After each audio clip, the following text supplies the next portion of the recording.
So two guys were getting to know each other, and as we always do, they asked each other, what do you do? So one responds, I'm a lawyer with a successful firm. And what do you do? And the second guy responded, I'm an optimist. And he says, really, that's interesting. You're an optimist, a professional optimist. So why do you always look so worried? He shakes his head. You think it's easy being an optimist? It's not easy being an optimist. Just look at the headlines. Just look at the news. It's so easy to get cynical. It's so hard to be optimistic, to not become jaded.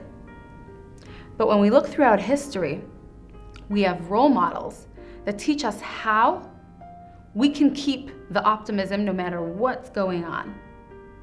One of my favorite women throughout history is Miriam, Moses' older sister. And when she was just a little girl, she realized that there was something really, really, really detrimental to the Jewish people going on. She was a smart cookie. She realized that her parents, her father Amram and his wife, were separated because they were so disturbed and so distressed by King Pharaoh's decree that all Jewish babies were going to be killed. They said, what's the point? So why have kids? And they separated. And little Miriam pointed her finger at her father and she said, you know what? You're even worse than King Pharaoh. King Pharaoh went ahead and made a decree against the Jewish boys.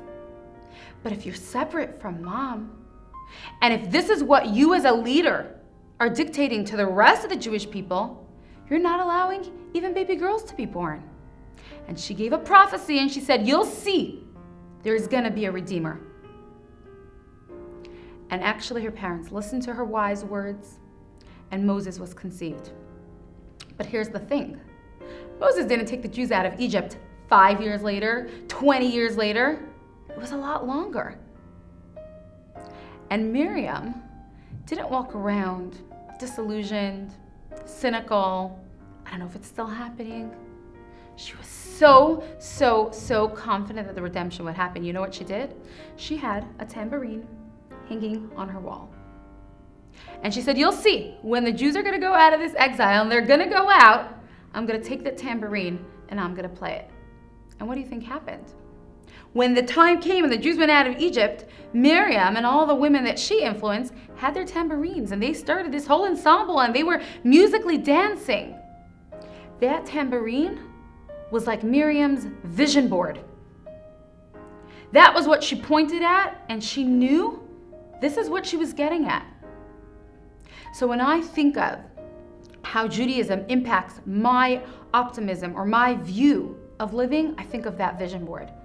I think of how my thoughts can impact the reality. I think of the faith that Miriam had that I could have.